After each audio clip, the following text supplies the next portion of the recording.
વિદ્યાર્થી મિત્રો, લાસ્ટ વિડીયોમાં આપણે r બરાબર r0 બ્રેકેટના 1 plus alpha t2 minus t1 સૂત્રના ઉપયોગને અનુરૂપ કેટલાક સ્વાધ્યાય અને ઉદાહરણના દાખલાઓ જોયા. એની મેઇન બે બાબતો આપણને ખબર છે કે જો મોટાભાગે તાપમાનની એક જોડ આપી હોય રેફરન્સ, ત્યારબાદ બીજી એક જોડ તાપમાન અને અવરોધ, અને ત્રીજી પૂછવામાં આવે તો આલ્ફા શોધીને મેળવી શકીએ, અથવા તો એક સમીકરણ આપણે બનાવીને એનો ગુણોત્તર લઈને શોધી શકીએ. અને બીજી એક પ્રધાન રીત છે, તેમાં વી અને આઈ આપેલા હોય તેના ઉપરથી આપણે અવરોધ આર શોધીને આ સૂત્રમાં કિંમતો મૂકી શકીએ. આ બે બાબતો આપણે જોઈ. આપણે એના કેટલાક દાખલાઓ વધુ આપણે શીખેલા સૂત્રોને અનુરૂપ આજે જોઈએ, અને ત્યારબાદ થિયરી જે છે તે આગળ શીખીશું. મેં હમણાં તમને કહ્યું એમ કે આમાં તાર જે છે એનું તાપમાન અને અવરોધ આપ્યો છે, ત્યારબાદ વોલ્ટેજ અને પ્રવાહ આપેલો છે જે હંમેશા અવરોધ મેળવવા માટે જ છે, અને આલ્ફા આપેલો છે.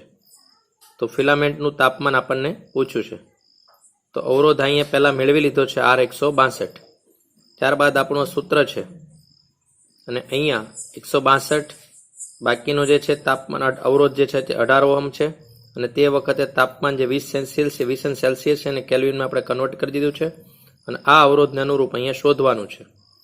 હંમેશા θ0 સાથે આ જે અવરોધ જે છે એને અનુરૂપ તાપમાન છે, અને આને અનુરૂપ તાપમાન આ છે, એ આપણે યાદ રાખીશું. તો થીટાને કરતા બનાવી અને આપણે આને સાદુરૂપ આપીશું તો જવાબ આપણને મળશે. અને બીજી એક રીત મેં તમને કીધી, એમાં હંમેશા તાપમાન અવરોધ અને પછી કોઈનું તાપમાન આપીને અવરોધ અથવા અવરોધ આપીને તાપમાન પૂછવામાં આવે તો આ દાખલામાં આલ્ફા શોધીને પણ આપણે ગણી શકીએ, અથવા બે સમીકરણવાળી.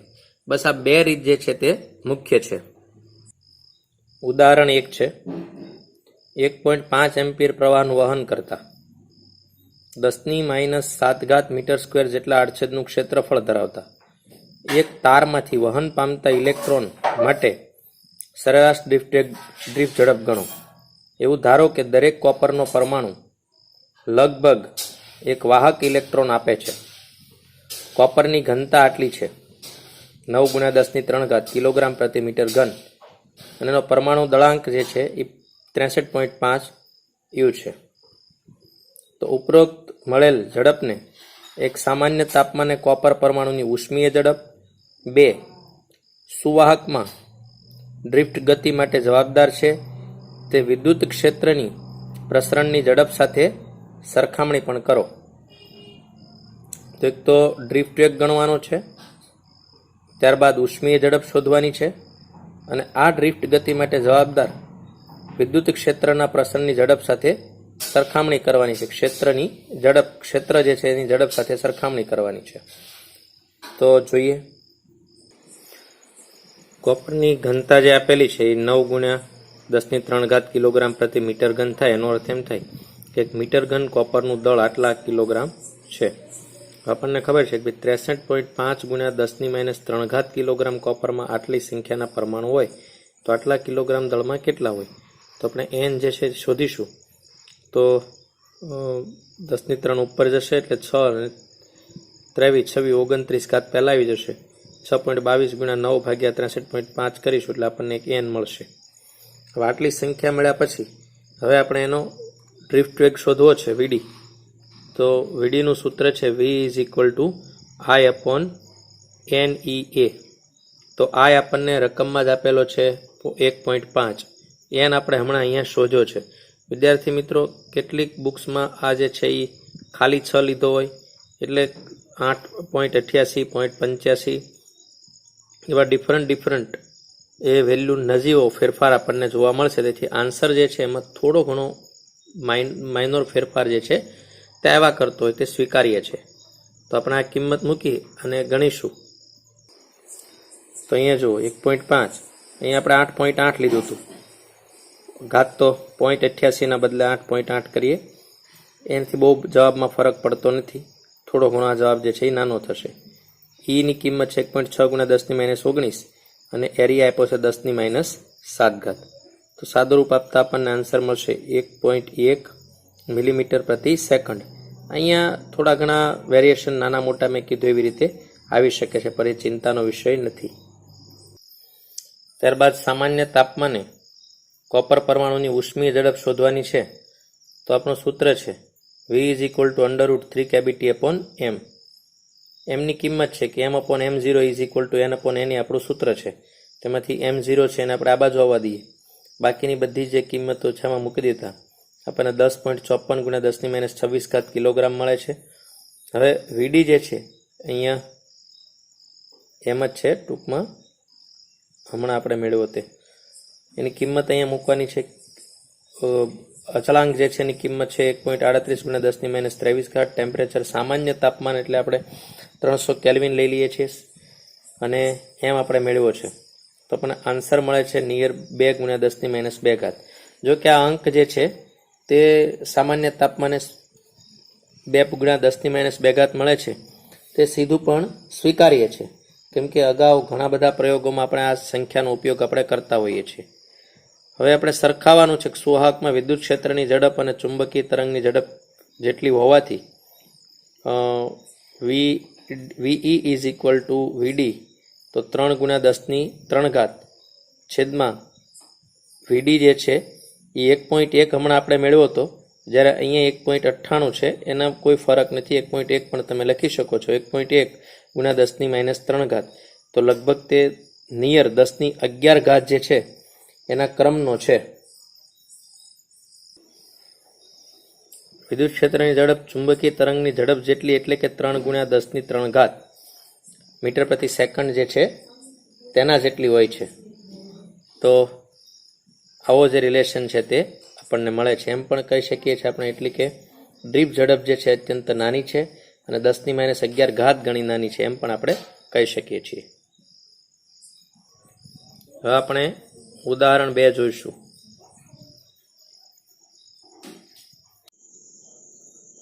ઉદાહરણ 3.1માં ઇલેક્ટ્રોનની ડ્રીપ ઝડપ કેટલા એમ્પિયરના ગાળામાં પ્રવાહો માટે કેટલા મિલીમીટર પ્રતિ સેકન્ડ જેટલી હોવાનો અંદાજ કરેલ છે. તો પરિપથને બંધ કરતા લગભગ તક્ષણ જ પ્રવાહનું નિર્માણ કેવી રીતે થાય છે? પહેલો સવાલનો જવાબ જોઈ લઈએ, ત્યારબાદ આપણે બીજો સવાલ જોઈશું. પરિપથમાં લગભગ તક્ષણ એટલે પ્રકાશની ઝડપથી વિદ્યુત ક્ષેત્ર પ્રસ્થાપિત થતા દરેક બિંદુ આગળ સ્થાનિક ઇલેક્ટ્રોન ડ્રિફ્ટ ઉત્પન્ન કરે છે. પ્રવાહ પ્રસ્થાપિત થવાની ક્રિયાને ઇલેક્ટ્રોન સુવાહકના એક છેડેથી બીજા છેડા સુધી પહોંચે ત્યાં સુધી રાહ જોવી પડતી નથી. આમ છતાં પ્રવાહને તેના સ્થિત મૂલ્ય સુધી પહોંચતા થોડો સમય જરૂરથી લાગે છે. જુઓ વિદ્યાર્થી મિત્રો, આપણે અગાઉ શીખી ગયા છીએ કે આ વિદ્યુત ક્ષેત્ર વગર છે, અહીં કોઈ ઇલેક્ટ્રિક ફિલ્ડ રાખ્યું નથી, ઇલેક્ટ્રિક ફિલ્ડ આપ્યું નથી. ત્યારે પણ આ વાહકની અંદર અસંખ્ય ઇલેક્ટ્રોન પોતાની ઘણા બધા ઇલેક્ટ્રોન છે, તો ઘણા બધા ઇલેક્ટ્રોન એકબીજાને અપાકર્ષી બળ પણ લગાડતા છે. તેના લીધે દરેક ઇલેક્ટ્રોન અસ્તવ્યસ્ત દિશામાં આમ આમ આમ ગતિ કરે છે, પરંતુ ફરી પાછા પોતાની મૂળ જગ્યાએ પહોંચી ગયો હોય.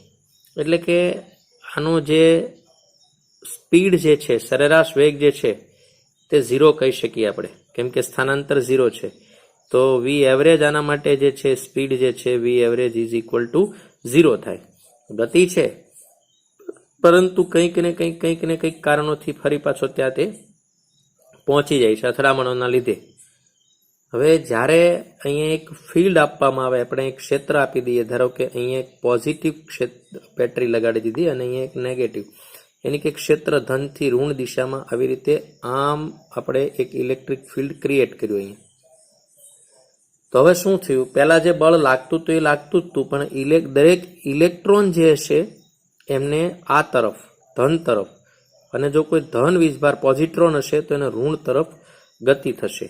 એટલે શું થશે કે એનો જે માર્ગ હતો એ થોડો થોડો, ધારો કે આવી રીતે જ આમ આમ આમ ગતિ કરતો હોય પૂર્વે, તો તે માર્ગ આ ક્ષેત્રના કારણે થોડો વધારે તરફ આમ ગતિ કરે, આવી રીતે ડ્રિફ્ટ થાય, સ્લીપ થઈ જાય. એટલે કે પહેલાની ગતિ જો આ તરફની ઇલેક્ટ્રોનની હોય તો પછીથી ગતિ એની આ તરફ આમ થઈ જાય, આ ધન તરફ ઇલેક્ટ્રોન ખેંચાઈ જાય, આટલો ભાગ જે છે તે ડ્રિફ્ટ થાય. અને આટલી ડ્રિફ્ટિંગ ધીમું હોવા છતાં પણ કરંટ જે છે એ અહીંયાથી જે ફ્લો થાય છે, આવી રીતે આમ ફ્લો થાય છે. તો આપણને ખબર છે કે ભાઈ ઇલેક્ટ્રોનનો વેગ જે ડાયરેક્શનમાં છે તેની ઓપોઝિટ ડાયરેક્શનમાં કરંટ આપણે લઈએ છીએ. ઇલેક્ટ્રોનનો વેગ કઈ બાજુ છે? તો ઇલેક્ટ્રોનનો વેગ છે એ આ ડાયરેક્શનમાં છે, તો કરંટ જે છે તે આ ડાયરેક્શનમાં આપણે લઈએ છીએ રેવાજીક પ્રવાહ મુજબ. તો આ જે ડ્રિફ્ટિંગ થાય છે એ ઘણું નાનું છે, ડ્રિફ્ટિંગ જે છે એ ઘણું નાનું છે, પણ બહુ બધી મોટી સંખ્યાના આવા ઇલેક્ટ્રોન આની અંદર છે. અને દરેક અથડામણ પછી એની સ્પીડ 0 થાય, પહેલા પ્રવેગી ગતિ કરે, પ્રવેગી ગતિ કરીને સ્પીડ વધારતા પણ એક અથડામણ થાય એટલે 0 થઈ જાય, ફરી પાછો પ્રવેગી ગતિ કરે, અથડામણ થાય 0, ફરી એમ કરતા ડ્રિફ્ટિંગ થાય છે. માટે કોન્સ્ટન્ટ સ્પીડથી એક સરખી કોઈ સૈનિકોની જે ટુકડી આવી રીતે નીકળતી હોય એવી રફતાર આપણે કલ્પી શકીએ. ખરેખર એવું છે નહીં, પણ એના જેવું એક રિઝલ્ટન્ટ મળે. ફરી ધીરે ધીરે આ બધા આવી રીતે આમ આગળ વધતા જશે, આવી રીતે આમ આગળ વધતા જશે અને પ્રવાહનું નિર્માણ કરશે. આ બાબત આપણે શીખી ગયા હતા. તો તે જવાબ હતો હમણાં આપણે જે પહેલો પ્રશ્ન હતો તેમાં, તેની પાછળ આ બાબત જે છે તે જવાબદાર છે. જોઈએ આપણે બીજું. ઇલેક્ટ્રોન ડ્રિફ્ટ એ વાહકમાં પ્રવર્તતા વિદ્યુત ક્ષેત્રના કારણે અનુભવતા બળને લીધે ઉદ્ભવે છે, પરંતુ બળ પ્રવેગ ઉત્પન્ન કરે. તો શા માટે ઇલેક્ટ્રોન સરેરાશ ડ્રિફ્ટ પ્રાપ્ત કરે? હમણાં જ મેં તમને શીખવાડ્યું કે પ્રવેગી ગતિ જે ઉત્પન્ન થાય, પણ દરેક અથડામણ એનો પ્રવેગ 0 થાય, ફરીથી પાછો તે પ્રવેગી ગતિ કરે, એવી રીતે તે ગતિ કરતા હોવાથી સરેરાશ ડ્રિફ્ટ જે છે તે પ્રાપ્ત કરે છે.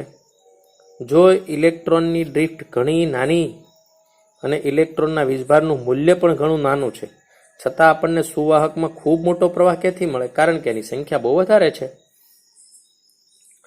ત્યારબાદ ધાતુમાં ઇલેક્ટ્રોન જ્યારે નીચેથી ઊંચા સ્થિતિમાન તરફ ડ્રિફ્ટ થાય તો શું તેનો અર્થ એવો થયો કે ધાતુમાં રહેલા બધા જ મુક્ત ઇલેક્ટ્રોન એક જ દિશામાં ગતિ કરે છે? ના, કોઈ પણ રીતે નહીં. ડ્રિફ્ટ વેગ ઇલેક્ટ્રોનના મોટા અસ્તવ્યસ્ત વેગ પર સંપાત થાય છે. એ તો મેં હમણાં તમને માર્ગ પણ બતાવ્યો છે.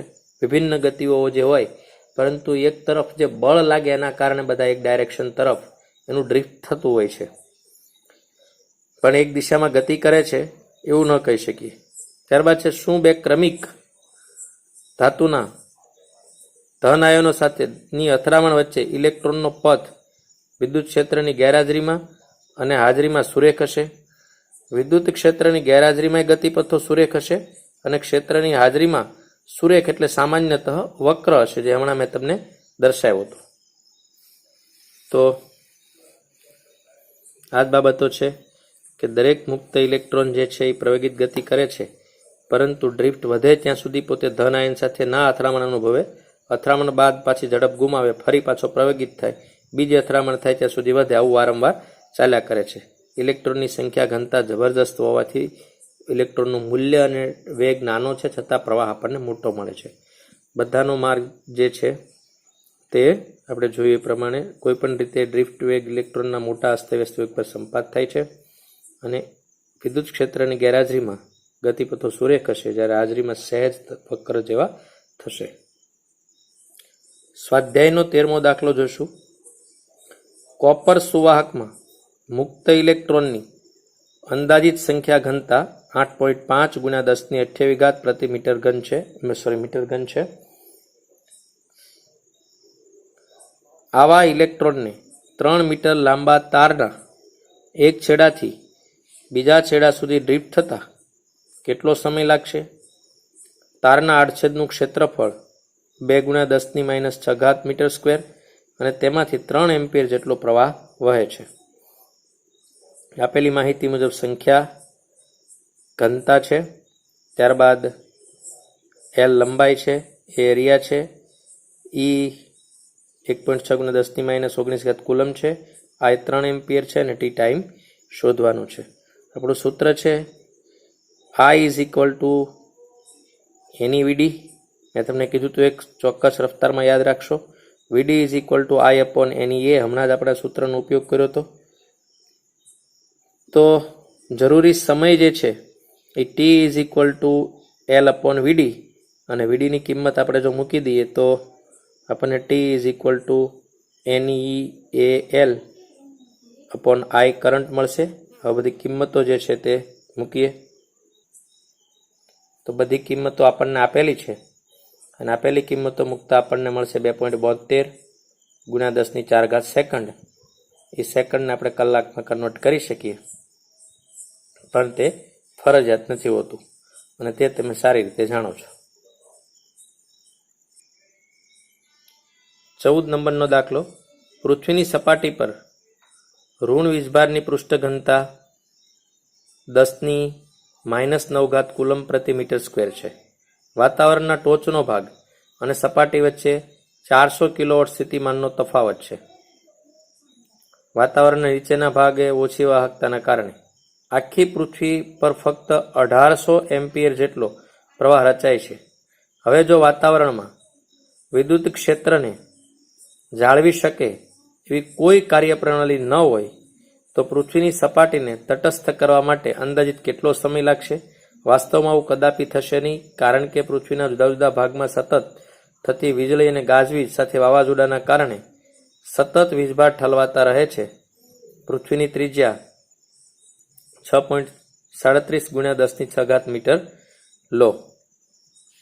હવે સૌથી પહેલા આપણને ઘનતા આપી છે, તો સિગ્મા લઈશું. પૃથ્વીની ત્રિજ્યા આર, પ્રવાહ I એટલે 1800 એમ્પિયર. પૃથ્વી પરનો કુલ વીજભાર Q is equal to sigma A, કારણ કે sigma is equal to Q by A આપણું સૂત્ર છે.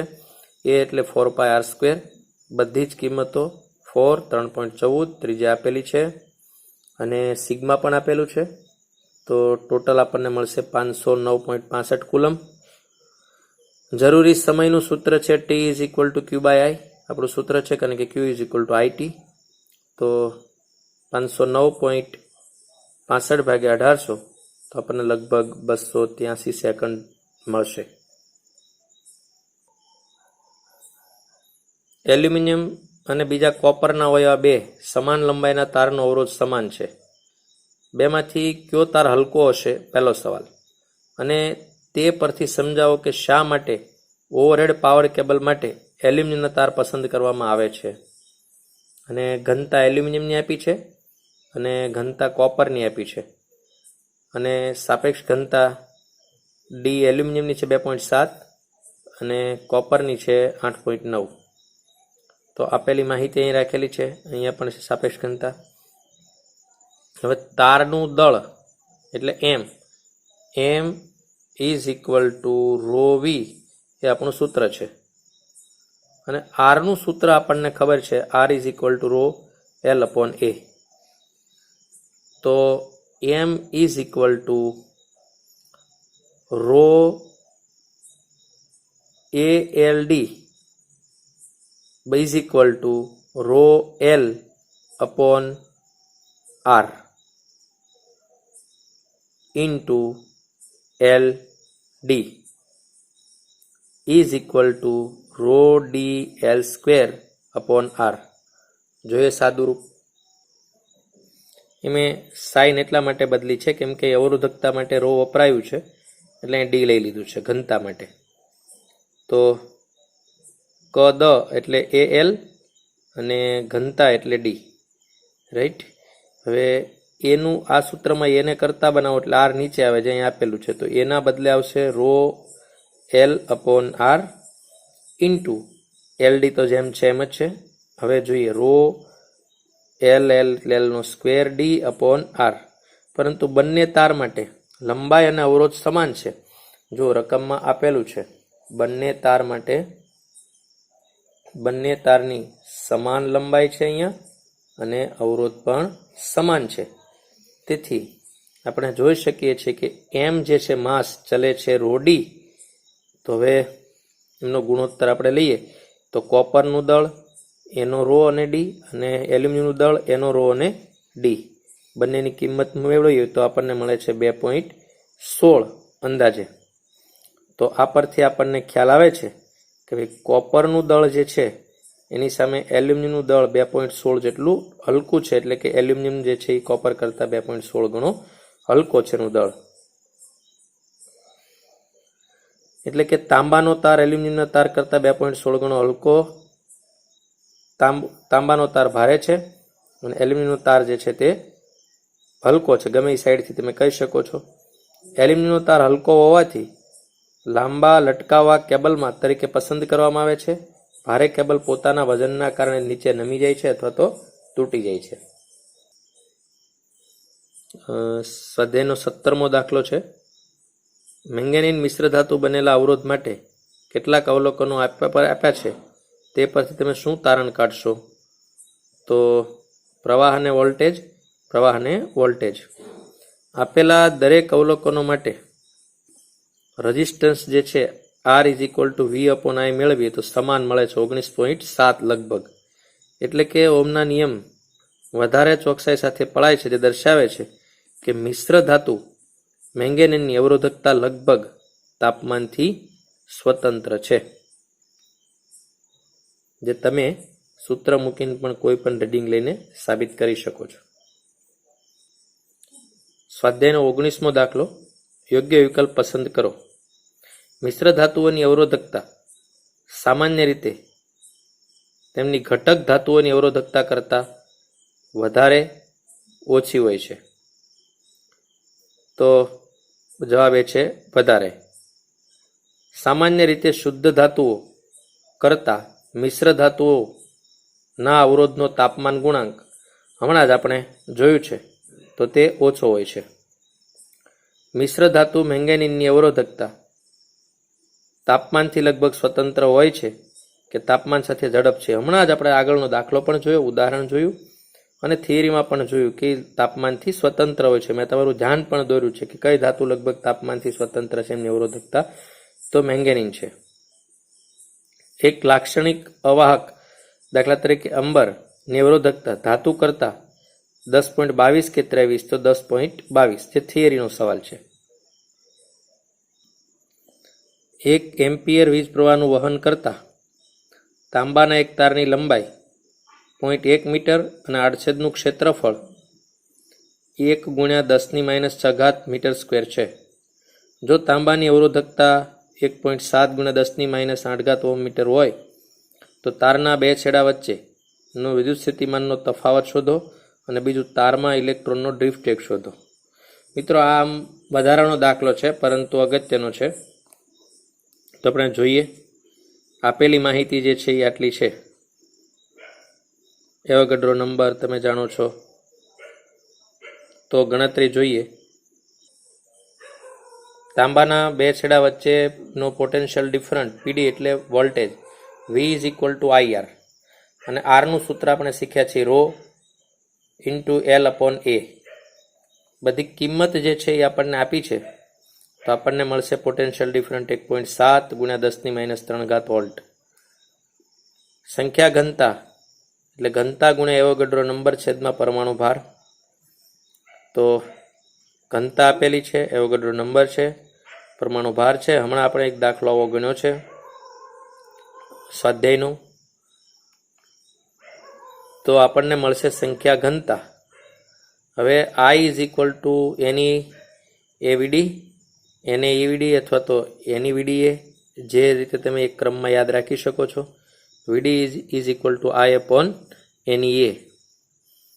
તો એમાં બધી કિંમતો મૂકતા આપણને જવાબ મળશે 7.4 × 10⁻5. 4 × 10⁻³ મીટર પહોળાઈ, 25 × 10⁻5 મીટર જાડાઈ અને 6 × 10⁻2 મીટર લંબાઈ. કોઈ વારમાં એકાદ માપ સેન્ટીમીટરમાં હોય છે. એક N પ્રકારના સેમિકન્ડક્ટરમાંથી 4.8 મિલીએમ્પિયર પ્રવાહ પસાર થઈ રહ્યો છે. અહીં વોલ્ટેજ લંબાઈને સમાંતર લગાડ્યો, તો પ્રવાહની ઘનતા કેટલી હશે? જો સેમ્પલમાં મુક્ત ઇલેક્ટ્રોનની સંખ્યા ઘનતા 10⁻22, જેમાં આપણે વિકલ્પમાં જોયું હતું, પ્રતિ ઘન મીટર હોય, તો ઇલેક્ટ્રોનને આ સેમ્પલમાંથી લંબાઈ પસાર કરતા કેટલો સમય લાગશે? સૌથી પહેલાં તો આ જે આકૃતિ આપણે દોરી છે, લંબાઈ ઉપર એલ દેખાય છે, પહોળાઈ બી અને ઊંચાઈ એચ દેખાય છે, લંબાઈને સમાંતર કરંટ જોડ્યો છે, ડ્રિફ્ટ એક દેખાય છે. તો એ આકૃતિને ધ્યાનમાં રાખીશું તો બાકી બધા જે સૂત્રો જે છે તે આપણને ઇઝીલી ખ્યાલ આવશે. સેમિકન્ડક્ટરમાંથી વહેતો પ્રવાહ આટલો આપેલો છે, મિલી એમ્પિયરના આપણે એમ્પિયર કરી દીધા છે. મુક્ત ઇલેક્ટ્રોન 10⁻2 છે. સેમિકન્ડક્ટરના આડછેદનું ક્ષેત્રફળ A is equal to B into H. આ એરિયા છે. એરિયા કયો લેવો એ હમણાં આપણે જોઈએ, એ ખાસ ધ્યાન રાખવા જેવું છે. ત્યારબાદ સેમિકન્ડક્ટર જે છે એની પ્રવાહ ઘનતા છે, એનું સૂત્ર છે J is equal two I/A, અને આ એરિયા આપણે અહીંયા રાખી દીધો છે. તો આ જવાબ આપણને મળે છે, એટલી પ્રવાહ ઘનતા છે. અને હવે ડ્રિફ્ટ વેગ શોધવાનો છે. તો ડ્રિફ્ટ વેગનું સૂત્ર છે VD is equal two J/NE, અને T ઇઝ ઇક્વલ ટુ સમય શોધવો છે તો L/VD. VDની આ જે કિંમત છે એ મૂકી દઈએ તો આપણને મળશે NEL/J, અને બધા જ રાશિઓની કિંમતો મૂકતા T બરાબર મળશે 2 × 10⁻2 સેકન્ડ. જો અહીંયા એક આકૃતિ એક આપી છે, એમાં આને આપણે લંબાઈ કહી દઈએ, આમને આપણે પહોળાઈ કહી દઈએ સી, અને આને આપણે ઊંચાઈ કહી દઈએ. તો કરંટ અહીંયાથી પસાર થઈને અહીંયા બહાર નીકળે છે. તો આપણે શોધવું હોય કે રો જે છે, અથવા તો R ઇઝ ઇક્વલ ટુ, આપણું સૂત્ર એવું છે કે R is equal to rho L/A. તો આ આકૃતિમાં L તરીકે કોને લેવો અને એરિયા તરીકે અહીંયા ક્ષેત્રફળ છે, અહીંયા છે, બધી સપાટીઓ 6 છે, એમાંથી કઈ સપાટીનું ક્ષેત્રફળ લેવું? તો આપણે જોઈએ કે પ્રવાહ જે પસાર થાય છે જ્યાંથી, જે ભાગમાંથી, એટલે કે જો લંબાઈ જે છે એ જેટલો પ્રવાહ જે લેન્થ જાય છે એ લંબાઈ તરીકે આપણે કોને લઈશું? એને. અને એરિયા તરીકે કોને લઈશું? તો જેટલા એરિયામાંથી કરંટ જે પાસ થાય છે, તો આ B × C કહી શકાય. તો જો ક્ષેત્રફળ છે B × C, તો આપણને પછી તો મળશે R is equal to rho, એની જગ્યાએ A, અને એરિયા એટલે B × C. હવે ધારો કે આવી રીતે કરંટ આપ્યો હોય તો આ આપણો L બનશે, L, અને આ જે ક્ષેત્રફળ જે છે તે આપણો A બનશે. તો ક્ષેત્રફળ આવશે A × C, આ એરિયા બનશે, અને લંબાઈ બનશે B. કદાચ તમારા ધ્યાને આવ્યું છે. તો જો આકૃતિ 2માં શું છે? લંબાઈ B અને ક્ષેત્રફળ તરીકે લેવાનું A અને C. ધારો કે આવી રીતે જો કોઈ સાઈડ જે છે ત્યાંથી જો કરંટ આવી રીતે આપવામાં આવેલો હોય તો લંબાઈ તરીકે કોણ બનશે? તો લંબાઈ તરીકે બનશે C, જે તમને દેખાય છે, અગાઉ મેં શીખવાડ્યું એમ. C જેટલી જે છે તે લંબાઈ છે, અને એરિયા કેટલો છે? તો એરિયા છે A × B.